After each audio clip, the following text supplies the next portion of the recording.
Hey, it's Heidi. I'm so glad you're here. We have a really important question today.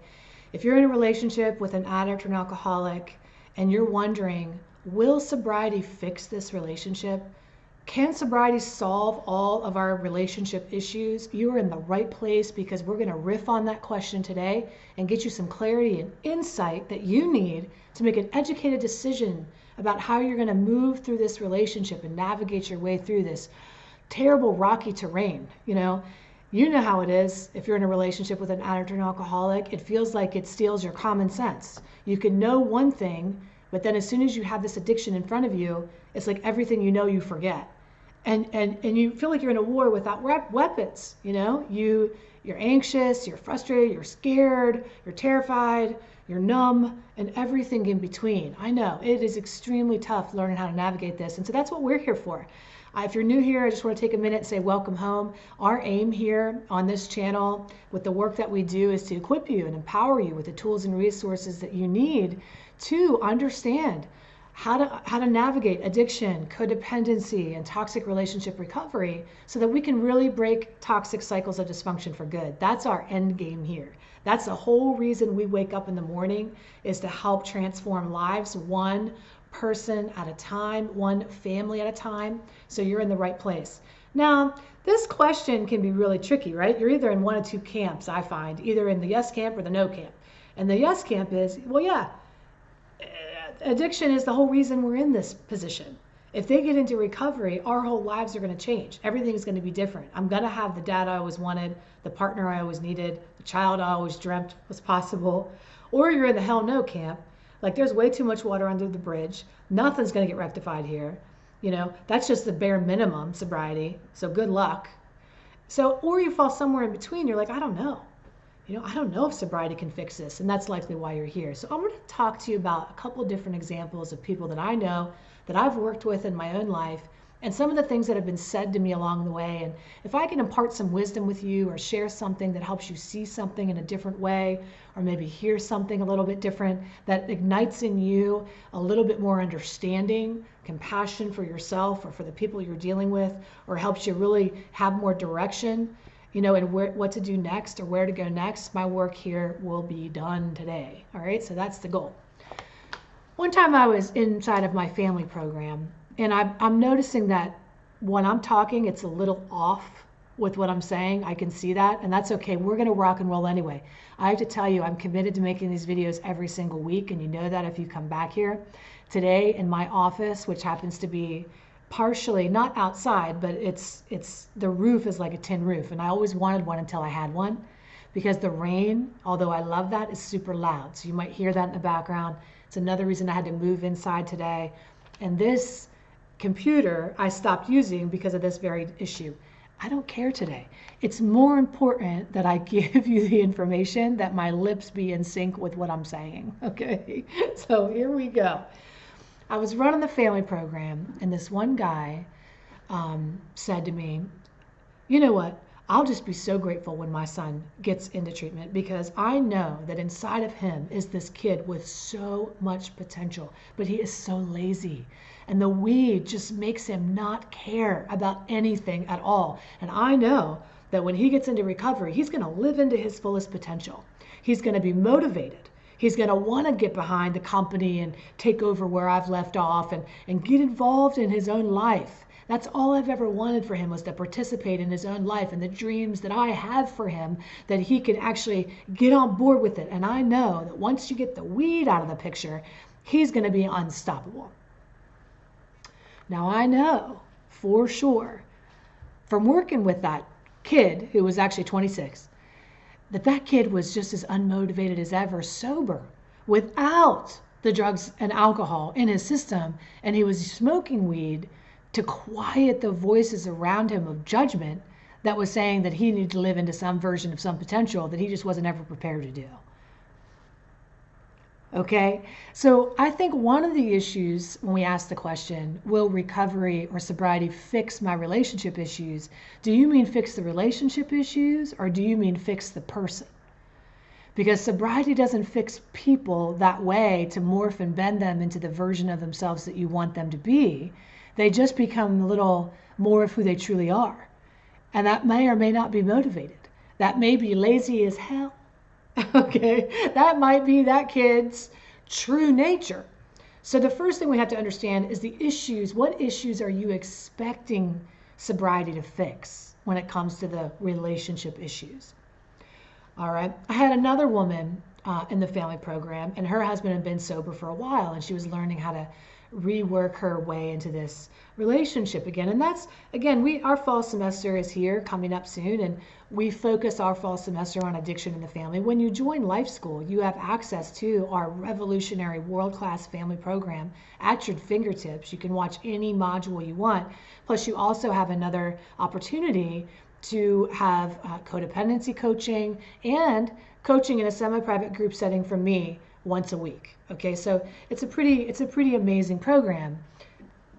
That's a little tip for you to go over to Love Coach Heidi and check out our amazing program that we have over there. But let me finish the story. One of the women inside that program said, Heidi, I have a confession to make, and this is really tough for me to tell you. And I said, what is it?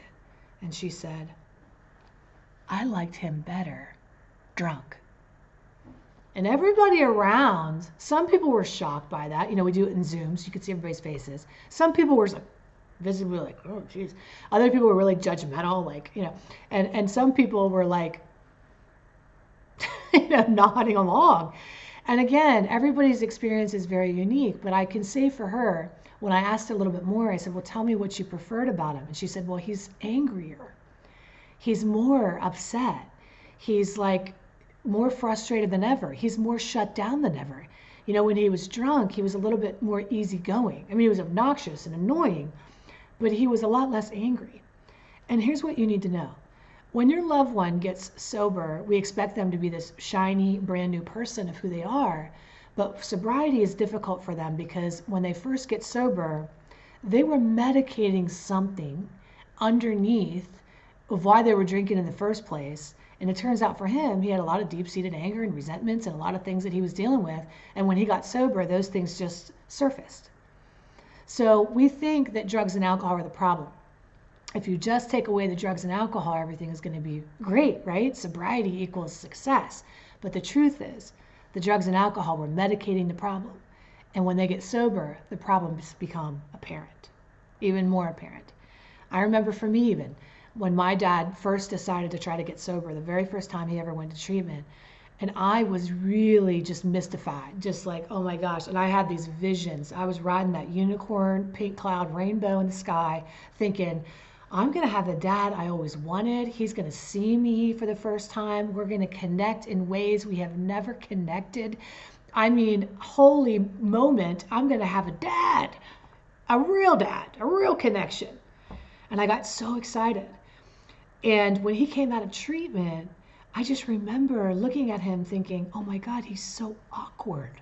And this is a guy when he was drinking would be the life of the party, super fun, you know, almost too fun, too life of the party, too over the top. But when he was sober, he was reserved and quiet and awkward and nervous and unsure of himself. And actually my image of my father changed when I saw him sober, and I thought, man, he's just a really scared, frail guy. He's not this larger than life body that's trapped inside this addiction that's like robbing him of who he really is.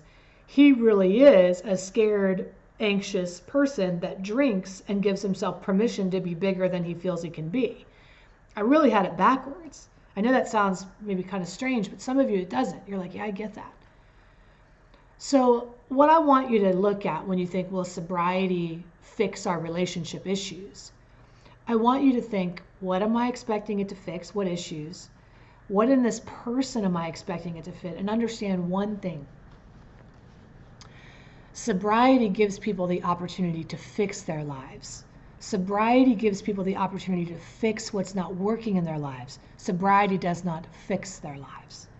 Sobriety provides the opportunity for people to fix their lives. Sobriety itself does not fix their life. Okay? They're drinking for a reason. They're using drugs for a reason. When we take away the drugs and alcohol, we can uproot the reason, and then we can work from there. What you can expect when somebody's early in sobriety is that it's going to get harder first. You might ride a pink cloud for a little while. The family might feel really good.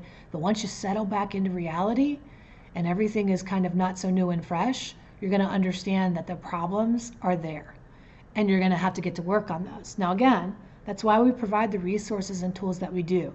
Free resources here, like on YouTube, where you can find these videos and take notes and, but the greatest gap in life is between knowing and doing. You can take good notes, you can have the understanding, but what I want to encourage you to do is start walking the knowledge, put it into practice, and that's where we encourage you to get involved. In our community, over on Facebook, we have a group that's called Addiction, Codependency, and Toxic Relationship Recovery. That's our free support group. You can join that as well. It's private. Or you can go over to lovecoachheidi.com and inquire about one of our programs, which is much more private than the Facebook community. But get involved. And when you start getting involved, you start actually participating in your own recovery. And that's what's needed here. They're going to get better or they're not going to get better. I don't know, right? But I know one thing. You need to get better whether they get better or not. Of course, we want everybody to be better. But who do I have in front of me today? I have you. And you have an opportunity in front of you today to take the next step. Okay? Get a little further down the road to recovery, a little further down the road to healing. And I hope that's what I inspire you, encourage you to do. Let's get to work in our lives. Let's heal the next generation. Let's give our children a childhood they don't need to recover from. Okay?